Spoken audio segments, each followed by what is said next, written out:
And I go back to this scholar, Steve Rosefield, because he creates a new term here, a new term, katastroika. Katastroika. So he's taking the word catastrophe, the English word catastrophe, and the Russian word perestroika. Now, in Russian, perestroika means reconstruction or rebuilding. Well, this is what Gorbachev had in mind. Mikhail Gorbachev was the ruler of the Soviet Union at the end. But that wasn't his job. His job was not to end the Soviet Union. His job as a young reformer was to fix communism. Now, I say young reformer, he was in his 50s, but he was young compared to some of the last rulers they had who were ancient. All right, but he was put in place because he was a communist, and it was his job to reform, to try to fix communism. Because in fact, communism in the Soviet Union had many problems. Quite a few of these were economic. So perestroika, rebuild the economy. Lots of problems with the Soviet planned economy. Second big policy he had was called glasnost. Glasnost. And this meant openness. This Russian word means openness. And the idea here was that the Soviet Union had become too tight a society, and it needed to be freed up, to be more open. For instance, you could look at the American situation of the Bill of Rights, where we have freedom of speech, right? Well, they didn't really have that in the Soviet Union. You could be punished, especially under Stalin, but even later, you didn't have the freedom to criticize the government. So Gorbachev decided the society needed to be more open, and it would be okay to have people say what they wanted to say. Well, unfortunately for Gorbachev, this also helped lead to the end of the Soviet Union, because a lot of people didn't like communism and wanted it to end, and then they could say so. All right, so Gorbachev, working with these two policies of perestroika and glasnost, failed to fix communism. In fact, he helped propel the end to communism.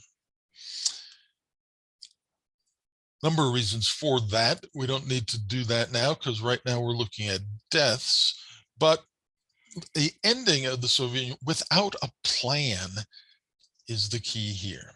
The plan was to fix Soviet communism. Instead, under Gorbachev, they ended the Soviet Union. But what next? Well, that was what was largely lacking. There was no great plan for what next. So Rosefield says what's happened is catastrophic reconstruction, with the new word, katastroika. So catastrophe and reconstruction. Put those two together, smush them together into one word, which means it's a portmanteau. Remember that word, squishing two words together to create a new word is what a portmanteau is, katastroika. So indeed, there was a lot of sort of chaos in society and in the economy. Things that used to be very inexpensive because the government made them very expensive, bread, apartments, rental, medical care, all of a sudden were not. All of a sudden prices on those went up a lot. Factories that had been run by the government, of course, now were to run themselves and to make a profit. Factories that provided lots of employment for the Soviet full employment. Basically, everybody had a job. Maybe it wasn't a great job, maybe it wasn't really a very productive job, but everybody had a job. Now, you might not have a job because your factory needs to make a profit. And if your job really is kind of unnecessary, well, then goodbye. You're fired, because now we're trying to make a profit, and paying you to not do much, well, it's no longer a good plan. Food supply, medical care, loss of jobs. A lot of people had trouble. There were many, many problems with Soviet communism, but there were a few good things. And one of those good things was it was basically an economic floor. Everybody had at least this basic level of life. Not many people had wealth, middle class, modest, but at least everybody had a basic level of life. Then communism abruptly ends without a plan, and that basic level collapses. A lot of people fall through that economic floor and now are in poverty, and some of those, they don't make it. So Roosevelt says in that 8-year span there, that span after the Soviet Union ended, 3.4 million people died. Prematurely died. Okay, some people died because they got cancer and they were going to die anyway. These are extra people who died. He calls them premature deaths. Notice that's different than the term we used with Stalinist deaths. We said excess deaths, right? So premature deaths, that's not people being shot and killed. It's people who starved, people who perished because they couldn't get basic medical care, people who lost their jobs and no longer had money to buy food, things like that. All right, and then again, Roosevelt correctly says, what about births? And he says there's another 2.7 births that did not happen that normally would have happened. He calls this a birth deficit. So many of these would be couples who decide that life has suddenly become chaos, and no, this would be a terrible time to have a baby. Okay, so many choose not to, and births don't happen. So that right at the end of that time period here of Perestroika, TFR, total fertility rate, the number of children a woman has over her lifetime, goes down to an extremely low 1.16. So the average couple then was having 1.16 children over the woman's lifetime. Obviously, over a generation, that's not going to replace mom and dad, only 1.16 children. All right, so Perestroika follows 6.1 million not in the population that would have been had Soviet life just plodded on. By the way, Gorbachev, not popular in Russia, okay, because of this, because he ended communism without a plan and it was a mess. Gorbachev in America, quite popular, because he's the guy who was there when the Cold War stopped, or at least paused, and when the Soviet Union ended. So Americans, we generally think Gorbachev fantastic. I've seen him speak. It was a full house. It was enthusiastic. Well, not so much in Russia. All right, and we're trying to look at the progress towards the year 2000. But just a note that since 2000, yes, we have Vladimir Putin as the leader of Russia. And well, the Soviet repression continues in this way. The Soviet Union is gone, but a relic of the Soviet Union is their president, who was a KGB agent and he grew up in those Soviet times. And he has, utilized some of these Stalinist ideas and tactics. He has had journalists killed, people who were writing bad things about the government, probably true things, but were not looking so good about the government. He has had opposition leaders killed, poisoned, sent to prison. The most recent one is Navalny, who came back from abroad to Russia to try to lead opposition to Putin, but was immediately put into jail. And now with the war in Ukraine, there's a new law in Russia that if you're spreading false information about this Ukrainian invasion, you can go to prison. But what the law really means is if you tell the truth, if you say that Russia invaded Ukraine, and if you tell the truth about the war, that means you're going to prison, because the government position is that there isn't a war, that it's just this military operation. It's to save Ukrainians, good things. Well, we know that's not the truth, but that's what the government is trying to tell its own citizens. So we see some of the legacy of the Soviet Union is still there with their leadership and with opposition, and what you do with opposition. All right, so those are 3. Now let's go on to number 4 in my list of why Russia did not make it to 400 million.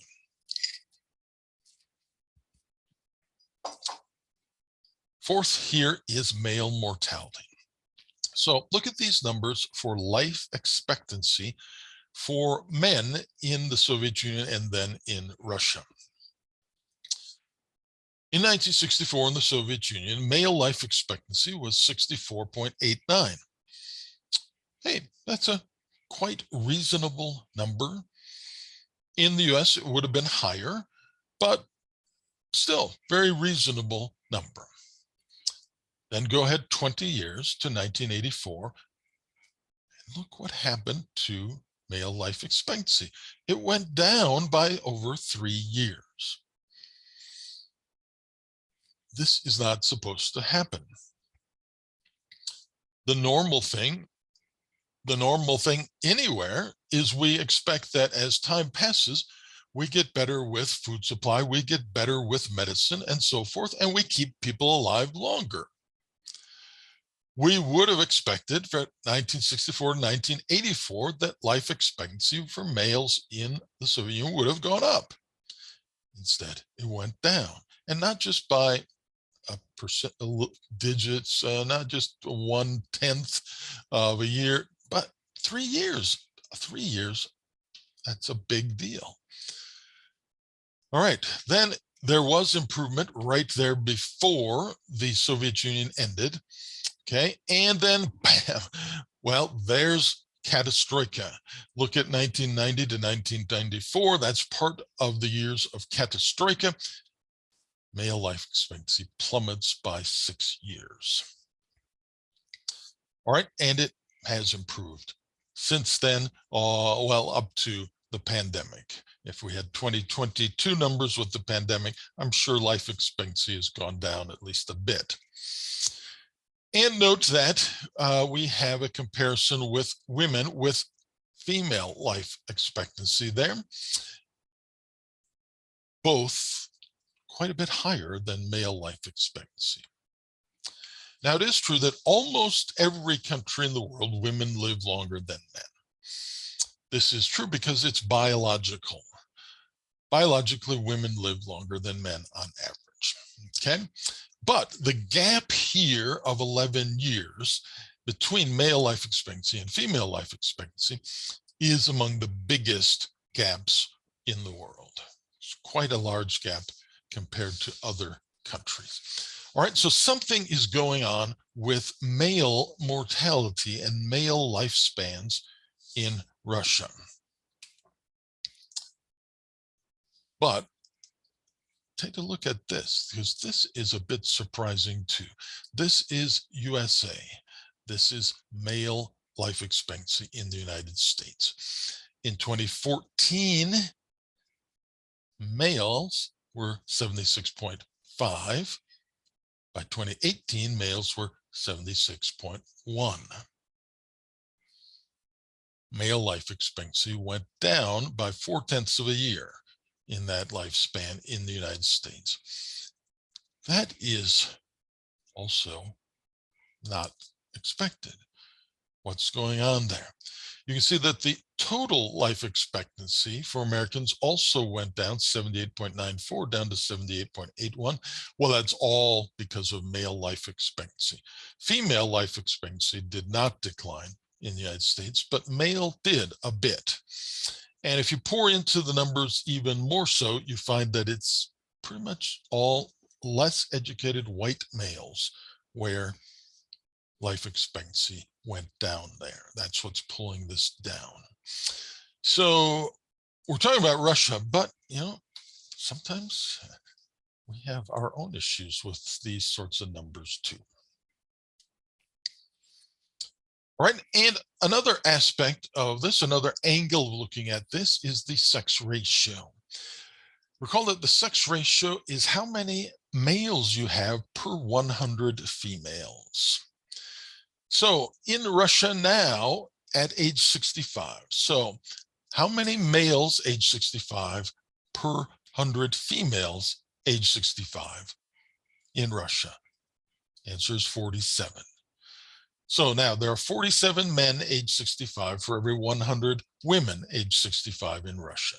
So about 1 man for every 2 women at that age. Compare that to us in America, the number's 80. So 80 men age 65 in America for every 100 women age 65 in America. So that is a big difference also. Yeah, not as many men making it to 65 in Russia. Well, this is the #1 reason for that. For those high numbers of male mortality, the big reason is alcoholism. Now, this is not a new problem. This is a long-term problem. And of course, it's not just Russia. There are alcoholism problems all around the world. But Russia is always among the leaders in the world in alcohol consumption. Well, at least when you consider, when you're measuring it by hard kinds of liquor or alcohol, vodka. Vodka is the national drink in Russia. Yes, Russians drink beer, but not nearly in the same levels as other countries like America, but it's vodka in particular. Okay, so not a new problem. Vodka in Russia has been around for a long time, and it's been kind of a conflict of interest because government has had an interest in having people drink vodka in Russia.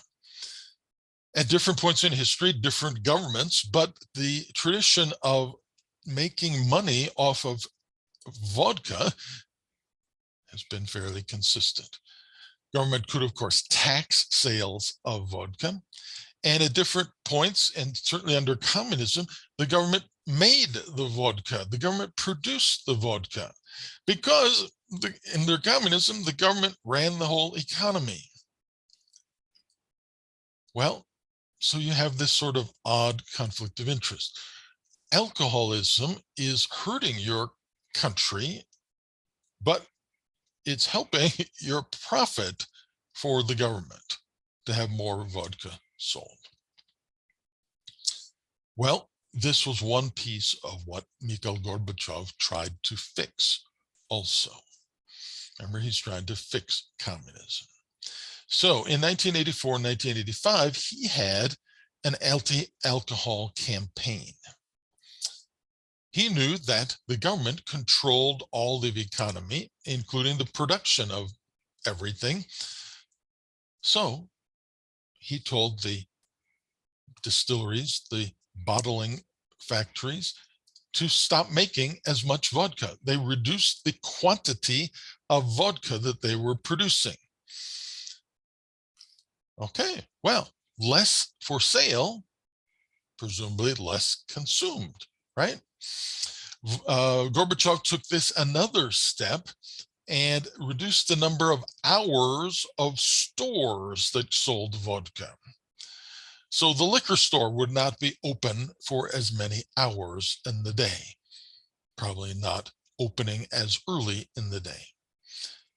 Well, that may too then restrict the sale of vodka. Sure, the store's not open as much. Well, if we go back to these numbers, we notice that from 1984 to 1990, male life expectancy increased. Well, part of that was this anti-alcohol campaign that did work, well, for a while. There were other problems that developed. One curious one is that the government started running out of sugar. Stores started running out of sugar. At first, that's odd. What does that have to do with alcohol? Well,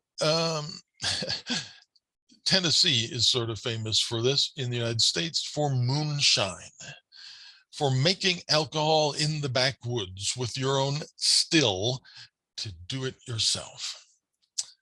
Well, when Russians learned that vodka was not going to be produced as much as usual, they started making their own versions in the backyard, in the woods, that kind of thing. And they needed sugar in the fermentation process. So much sugar was being purchased to make their own version of vodka that the country was running out of sugar. All right, so a workaround was being done. So the anti-alcohol campaign helped, but it didn't help that long. It worked for a while.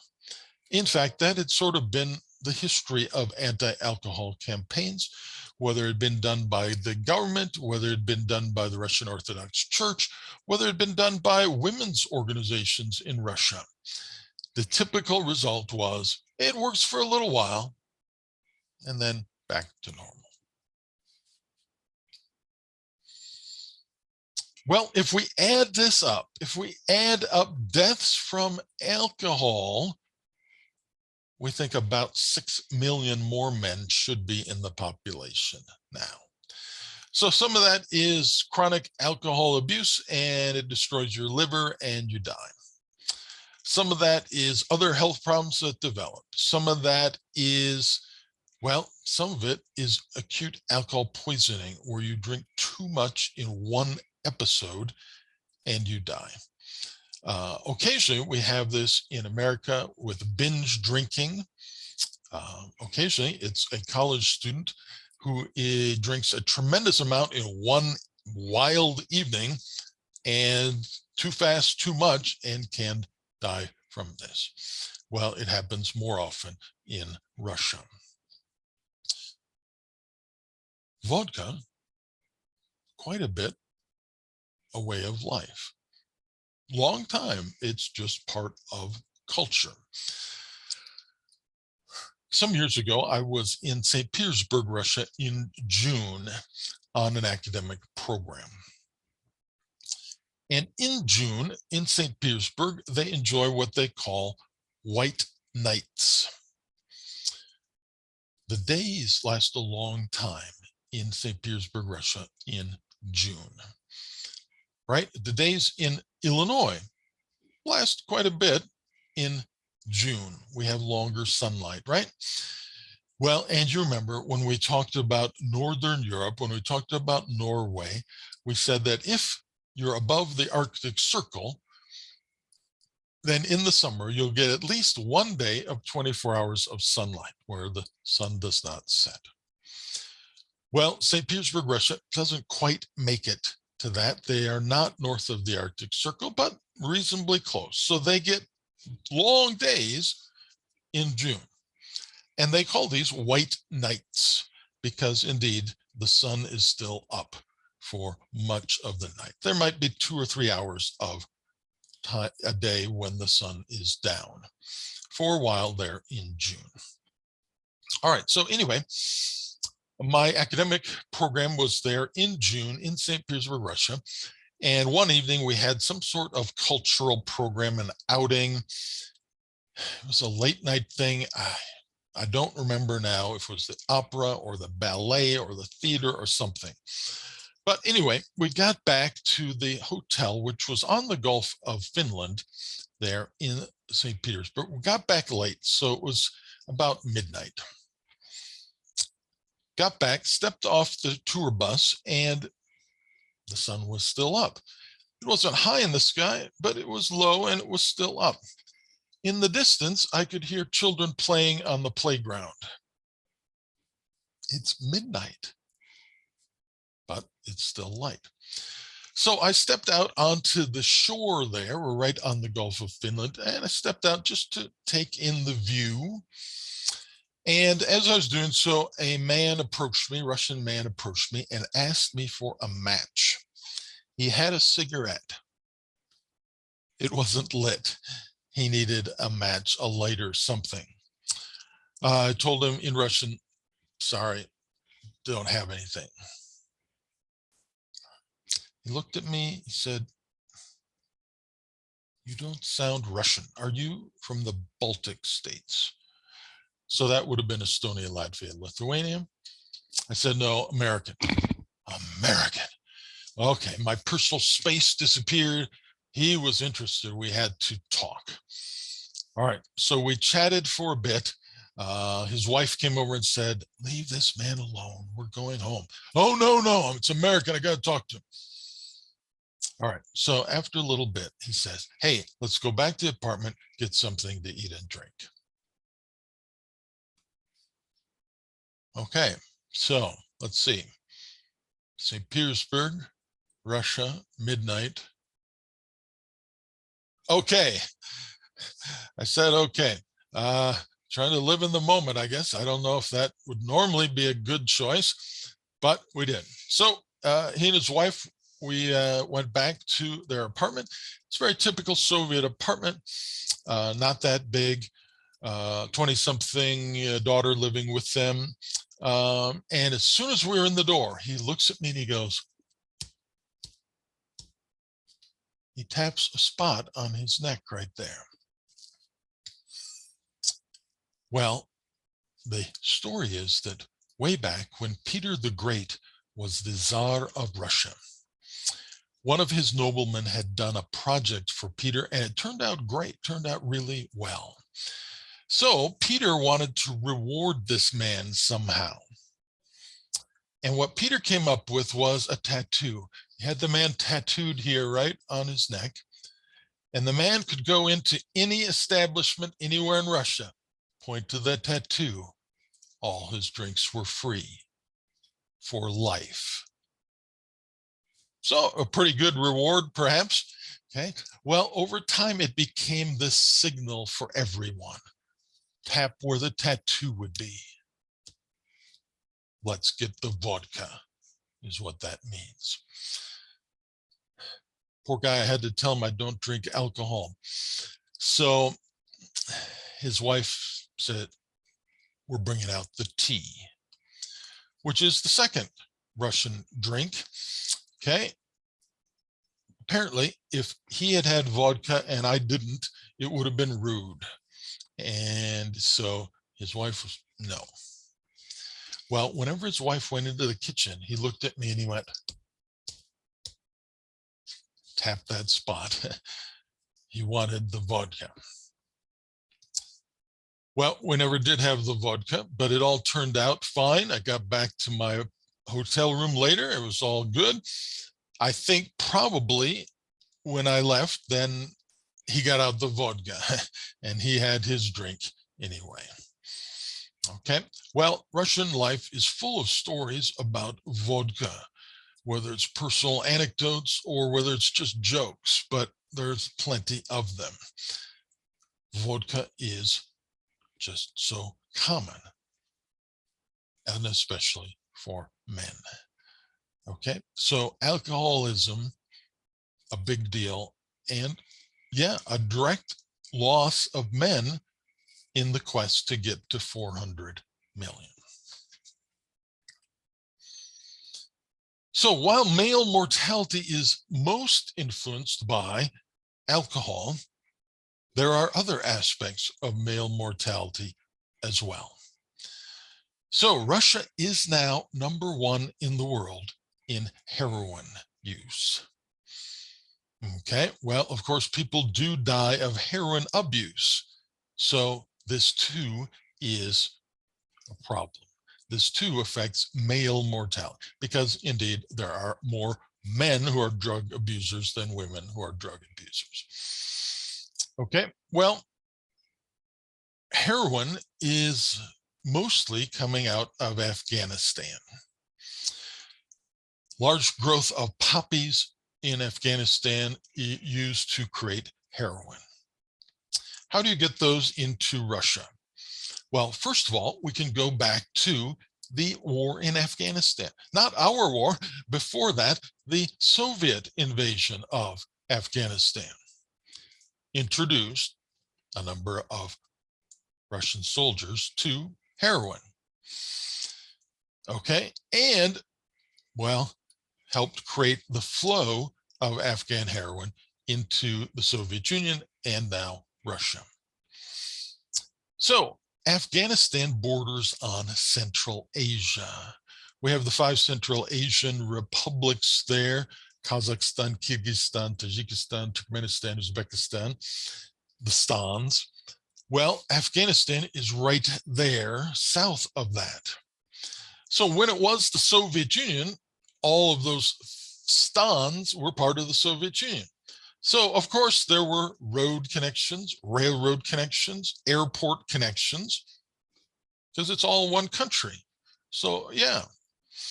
Well, then the Soviet broke up, but no one tore up the roads, no one destroyed the railroad, right? Those connections are still present. So if you can get heroin into Central Asia, well, you can move it on into Russia. Well, getting it into Central Asia is usually not a problem at all. The borders of Central Asia with Afghanistan are in deserts or mountainous areas. They're not patrolled very well. No one's really paying much attention. You can move the heroin in pretty easily. Okay, so it's that geography and that history of the Afghan war that has, well, made it easy for heroin to get there. And now, yes, #1 in use there. All right, let's see how this link shows up today. All right, hopefully good. All right, so this diagram shows drug use mortality rates per 100,000 people. So how many people are dying of drug abuse? Well, Russia's... Professor, I can't see the link or the picture. All right. Let's, it's funny, it shows up on one of my screens. Okie. Now can you see it?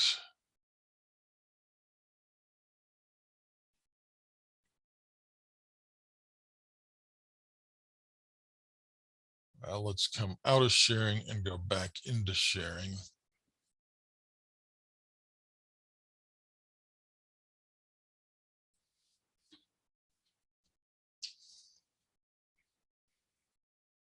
Okay, now you can see it. Good. So this is drug use mortality rates. People dying of drug abuse per 100,000 people. And so you see that Russia is #1 on this list. So alcoholism, a long-term problem, but a much newer problem is drug abuse. And well, it has become a significant problem.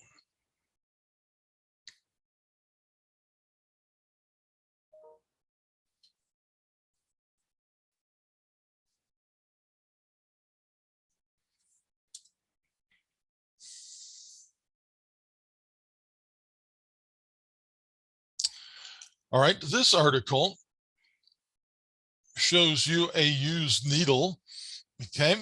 and talks about the approach to drug abuse that governments have, and in particular, ideas in Russia. Well, the used needle there asks the question, what about needle exchange programs? Some cities, it's usually not a whole country, it's often cities. Some cities in different parts of the world have needle exchange programs. The idea is public health. If a group of addicts has only one needle and they share that needle while getting high on whatever the drug is, that becomes a public health risk. Because if one of those people has a disease and uses the needle and gets, well, naturally you get your own tissue blood on that needle, then you hand it off to the next person and they use it, well, you may then be infecting that next person, and so on, if that needle gets shared around. And the scariest one, of course, is HIV/AIDS. This is done. Yes, we know this is one way that HIV has and does get spread. So cities that have these needle exchange programs say that to protect public health, they'll give addicts a clean needle. Addicts can come to a site, exchange used needles for clean needles, syringes. Okay. Well, in Russia, no, they take the other side of this. Russia, the idea is if you're a drug addict, it's your fault, it's your tough luck, too bad, try to fix yourself. We're not going to help you by giving you new syringes. No, it's your problem. Okay, well, it can be an interesting argument, but the point is Russia takes that side. So Russia having the world's #1 heroin rate, the government response is largely fix yourself, which is pretty hard to do. Okay, and on my screen here, I have the word crocodile. Crocodile spelled like the Russians would, meaning crocodile, the Russian word for the animal crocodile. Okay, but this is a relatively new drug, especially it seems in Siberia. You take some odd sorts of chemicals and mix them together to create this thing called crocodile. And these are chemicals, products that are generally not that hard to get. Put them together, yeah, you inject it, it gives you a good high, apparently. It might be less expensive than heroin. Okay. Why is it called crocodile? Well, it's because it damages your flesh so much that in the early days of this drug, people would look at each other and say, you look like a crocodile. Your skin looks like a crocodile. In fact, it's a horribly damaging drug. Yes, apparently gives you a high, but your lifespan is very short, just in a handful of years, if you are a regular user of crocodile. Okay, but it has become something of a thing, at least in Siberia. All right. Next on my list here is divorce. That may seem a little bit odd here on a list of male mortality. But let's look at divorce rates here across the world. We've got a map there, but we have below a list here of the top 13 countries with highest divorce rate. And Russia is number 3 on the list in divorces per 1,000 people per year. Well, I put this on my list of mortality because of an indirect relationship for mortality. Studies have shown that men who are single, widowed, or divorced live shorter lives than men who are married. Men who are married tend to live longer lives. So if you are a divorced man, well, odds are you're going to live a bit shorter life. And if divorce rates are particularly high, of course, that increases the odds that you're one of those divorced men. So high divorce rates may contribute to a little bit higher death rate for men. Now you could ask, well, what about the women who are getting divorced? Does that affect their lifespan? And apparently no. These studies suggest that it doesn't make a statistical difference for lifespan, whether a woman is married, divorced, single, or widowed. Doesn't seem to make a difference. Men apparently do benefit in this way, at least for being married, staying married. So indirectly, high divorce rates may contribute to higher mortality for men.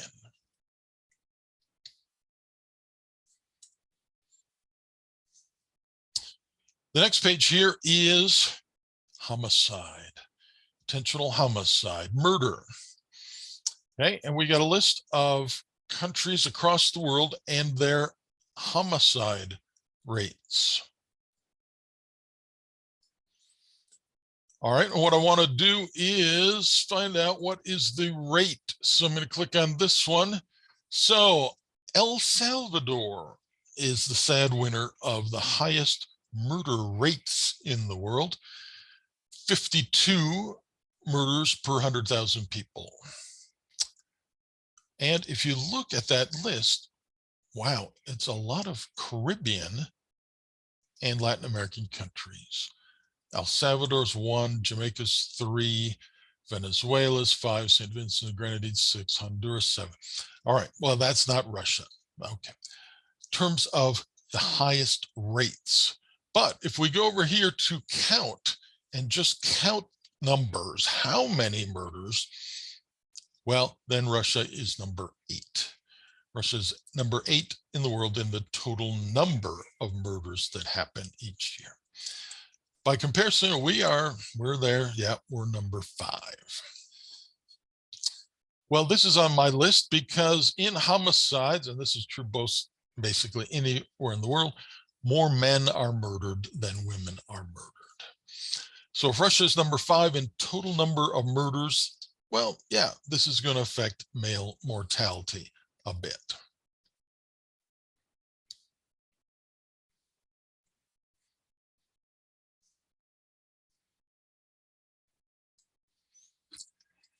And the next one is suicide rate. Again, there's a map and a list, and Russia is number 9 in the world in suicide rate, suicides per 100,000 people.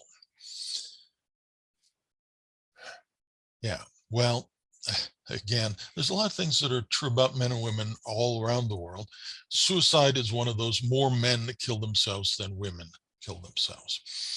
This is also true in Russia. And so when Russia has one of the higher rates of suicide in the world, it also affects male mortality a bit here too.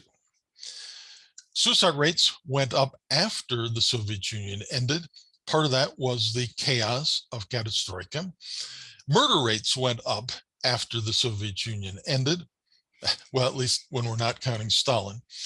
Okay, but murders, not the government, murders when it's just regular people killing each other, those rates went up after the Soviet Union ended. Part of that was when the Soviet Union ended without a plan, there was kind of a power vacuum in the country for a while, and mafias filled in some of the vacuum space, some of the empty space. And there would be violence between mafia groups.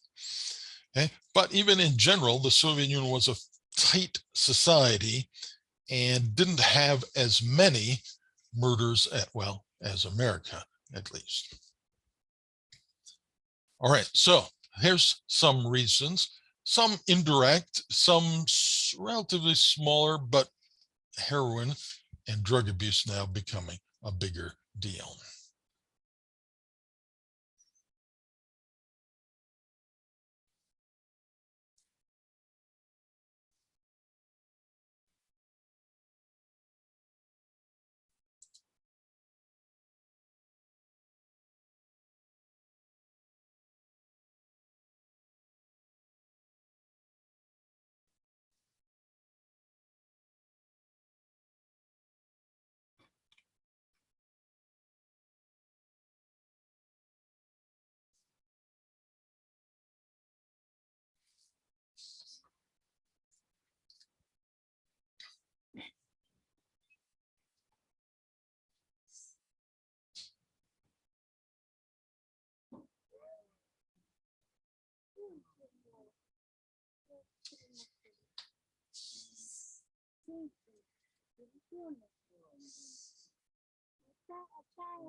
Okay, well, for several years, it's been popular online on YouTube to see Russian car crashes.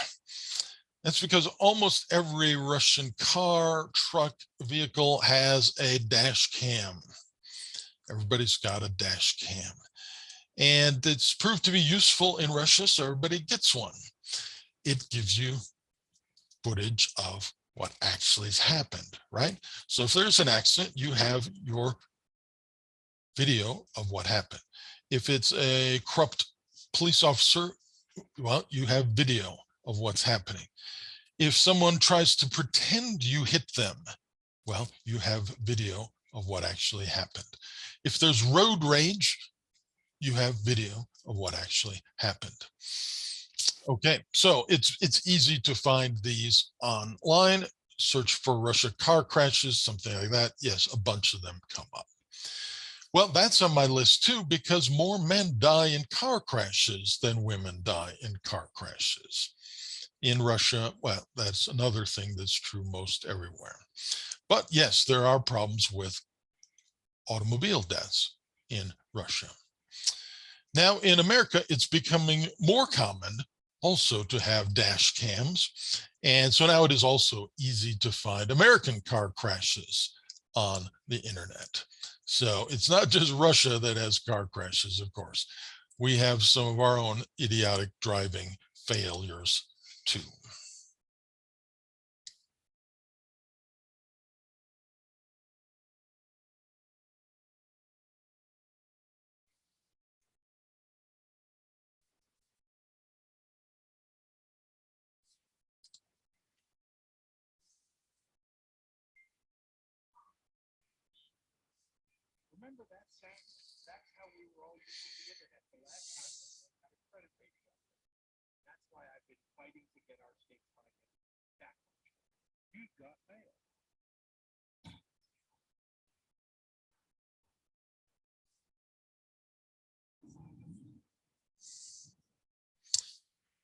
Sometimes the dash cams pick up other things.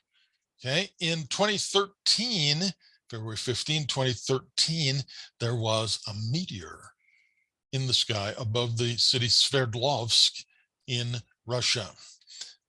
And a number of dash cams caught the meteor coming in like this.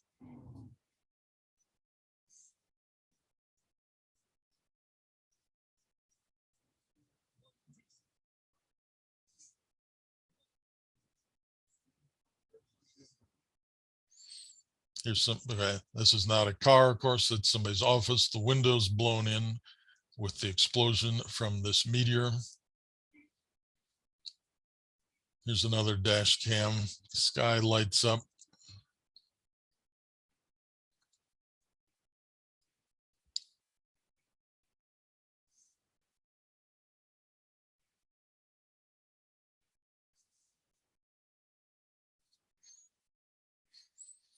Warehouse door blown in from the explosion.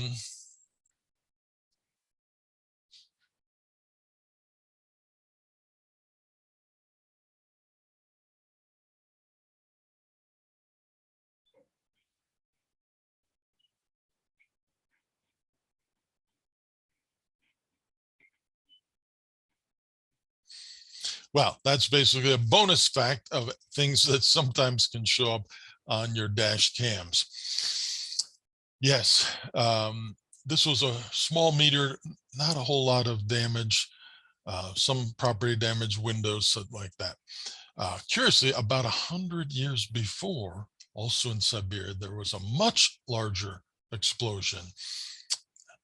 More on that a different time. All right, so how much does it add up to be?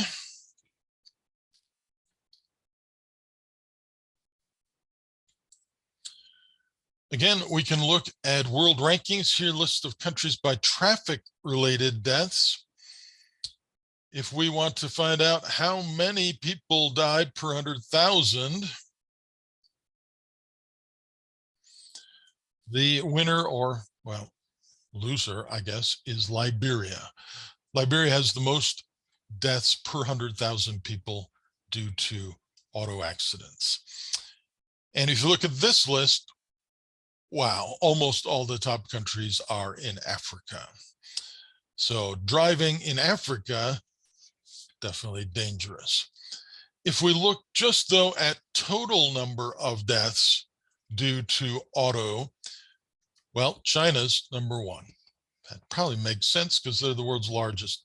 Well, India's number two. Okay. So it tends to be the most populated countries that have the most deaths. And so Russia is here. I think it's number 13 on the list. So if we count up total number of deaths in automobile accidents, Russia is among the world's bigger ones. Okay, so auto accidents fit in here as well, with somewhat increasing male mortality rates.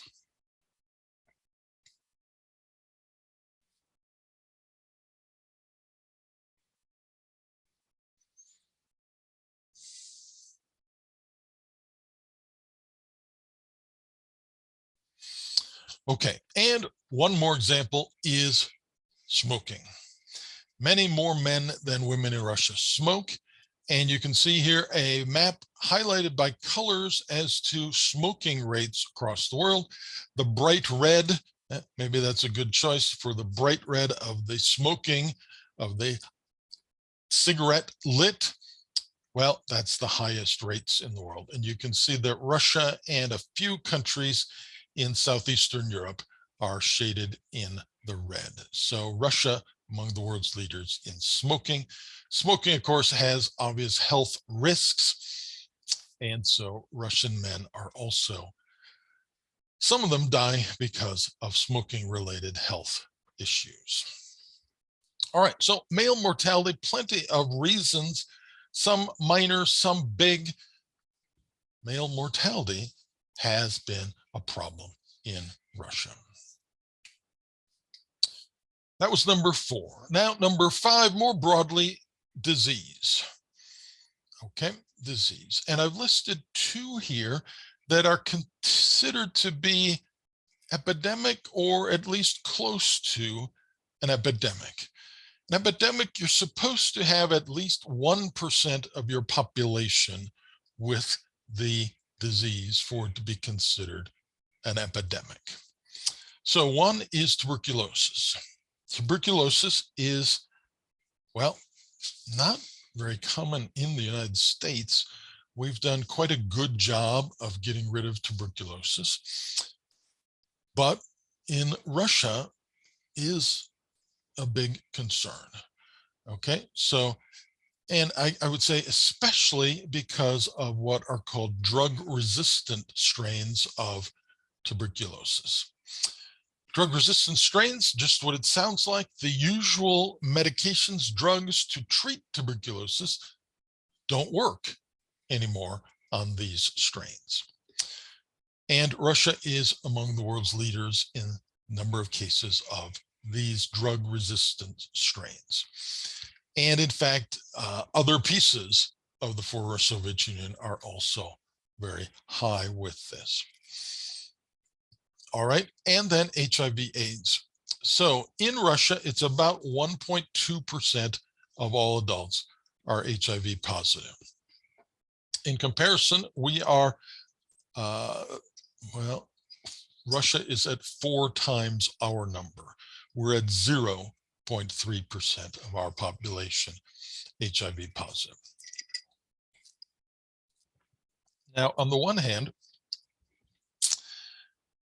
that's not a terrible number. There are a number of African countries, especially southern African countries, that have significantly higher rates, who may have 20% of adults HIV positive. But if we don't count Africa and we don't count the Caribbean, as you see there, then Russia is number one in the world. So it's like, oh, okay, Africa's got many higher rates, but still, yeah, it's a noteworthy one. And concern, especially before the pandemic interrupted us, yes, was the rate of increase in Russia. In Russia, HIV is spread in three ways: heterosexual sex, homosexual sex, and needles, drug abuse.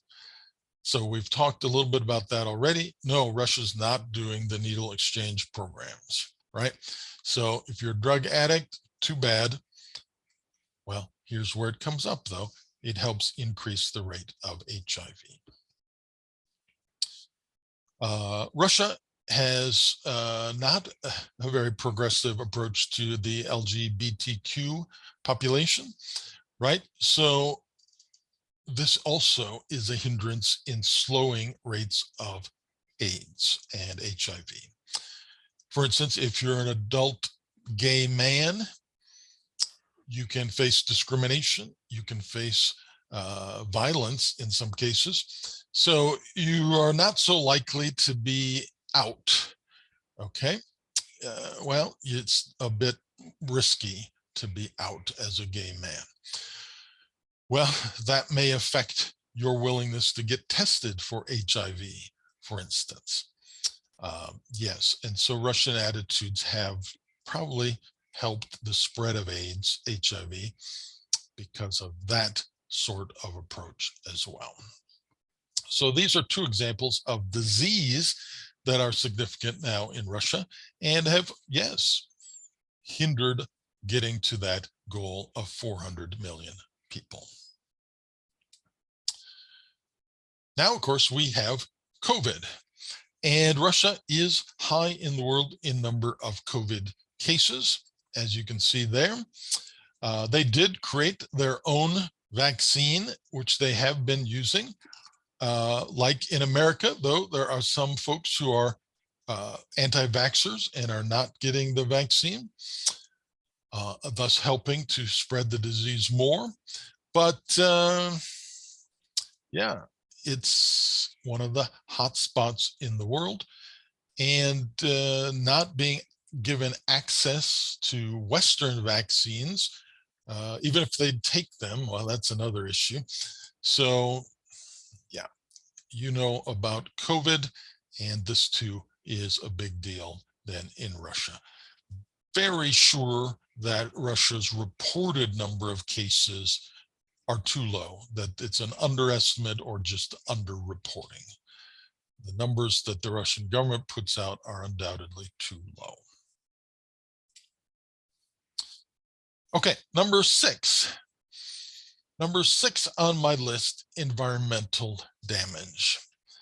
There are some things that are clearly legacies of the Soviet Union, still lingering effects of Soviet days, still things common then that, well, are still hanging on now. One of those mentioned briefly today was Putin. Okay, he is clearly a legacy of Soviet days. Clearly, many of the things listed here today, population in Russia, still lingering effects from Soviet days. And this one then affects population, but in and of itself, also a legacy of Soviet days. So right at the end of the Soviet Union, there had been a study that had ranked environmentally damaged places that had significant damage. Okay, so they had three categories of significantly damaged areas. So the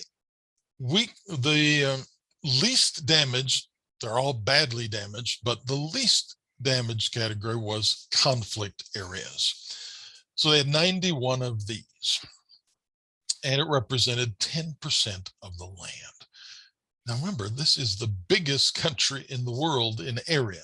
So 10% of the biggest country in the world is still, it's a pretty big piece of territory.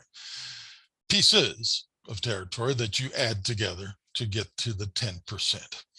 But these are areas that they figured could be fixed. could be fixed if enough time, money, and effort were put into it. Well, no, they have not put enough time, money, or effort into this. So most of these places have not been fixed. Well, how about in America? Do we have problems with pollution and environmental damage? Yes, of course, we do have this too. All right. And we have put money into this, into what the government passed laws about Superfund that have provided funds for cleaning up areas.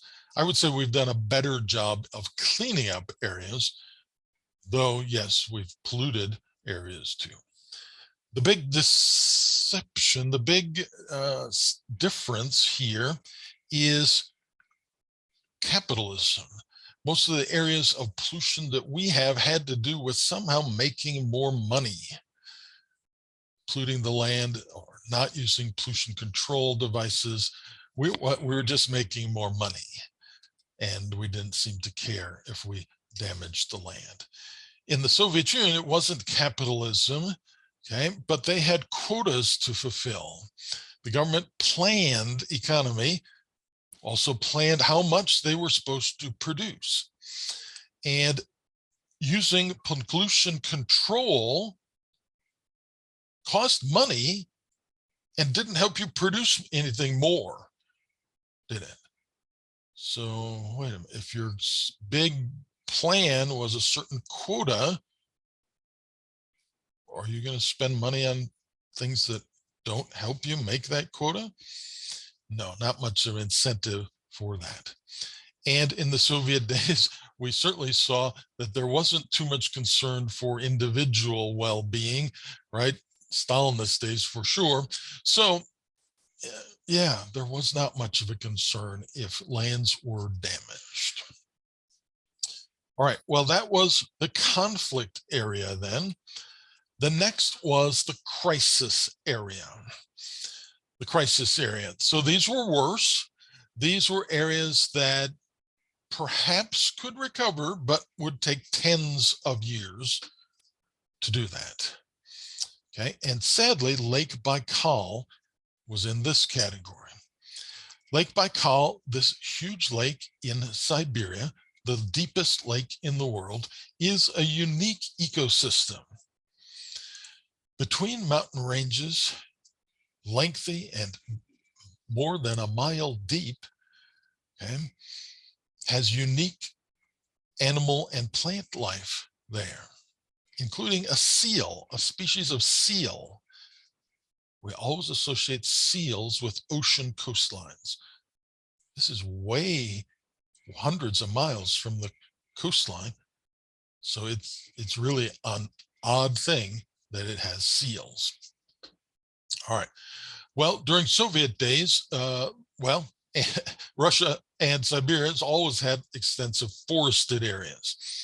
During Soviet days, in the timber industry, if it was near Lake Baikal, timber was generally brought to the shores of Lake Baikal to be run through timber mills to create usable wood products. And the waste was often just dumped into the lake, thus polluting the lake.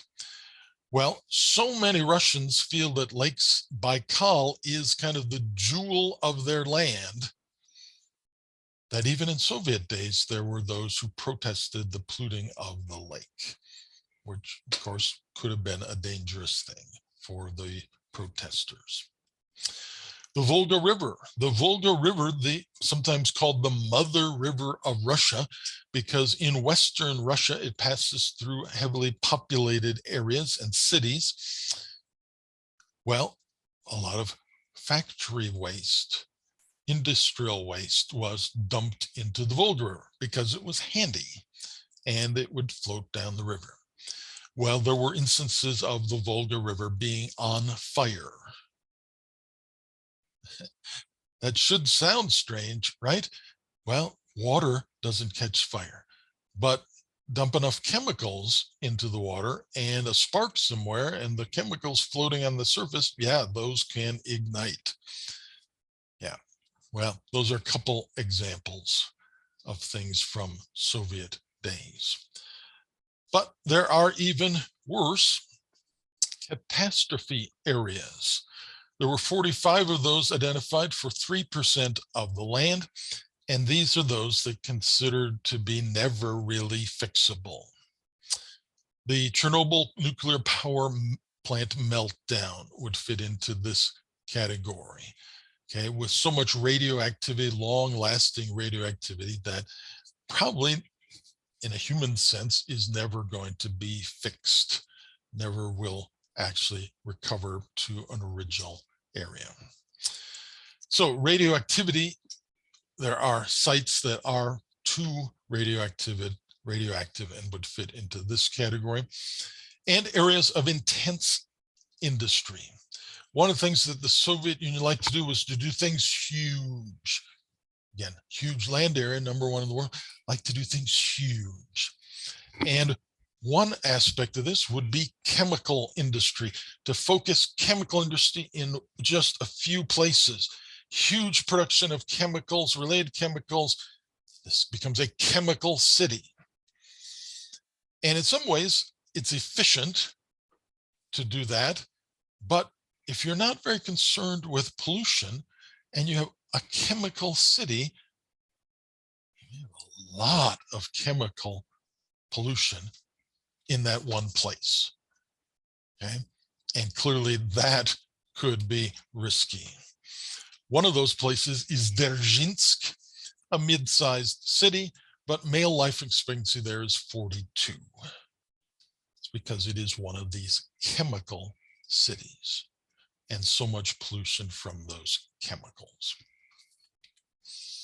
Well, overall, that was 16% of the land, 10%, 3%, 3%, so that's 16% of the land. But of course, these polluted areas didn't get polluted just randomly, and people did that through industry, and that means people were living there, working there. So those 16% of the land, well, about a quarter of the people living there. All right, so environmental damage. Surely this has cost people lives too, okay, and has hindered that goal of getting to 400 million. All right, we're just about out of time today. We're not quite done. We're pretty close to being done on this population pattern topic in Russia. So let's just look ahead here for a moment before we go. I have this page that shows us here with the Russian domain.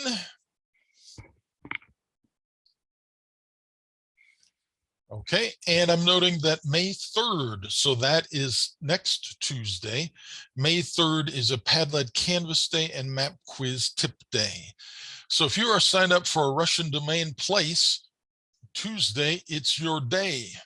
Who is signed up for one of those places? I have that here. Let's see. Okay, so here is Padlet Canvas number 2. I have Thomas signed up for Armenia, Daniel on Belarus, Luke on Georgia, Jacob on Moldova, and Kyrie on Ukraine. Okay, so that's what I have signed up for the Padlet Canvas for next Tuesday. And for the map quiz tips for next Tuesday, I have signed up here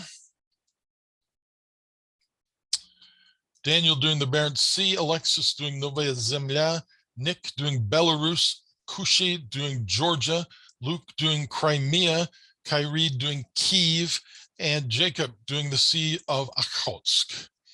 So you should be working on those and submitting those at least before class so we can take a look at them a week from today, May 3rd. Okay. And today it's Tuesday. Thursday is just a regular day. So before you leave now, it's, hey, were you here? So put in the chat one reason Russia did not make it to 400 million people. One reason why Russia did not make it to 400 people. Put that in the chat. That'll be your way of saying that you were here today and had attendance. All right, so that will get you marked down. And we'll be right back here for a regular day on Thursday. So put something in the chat there as instructed, and then you're good to go. And I'll see you in this same Zoom space on Thursday.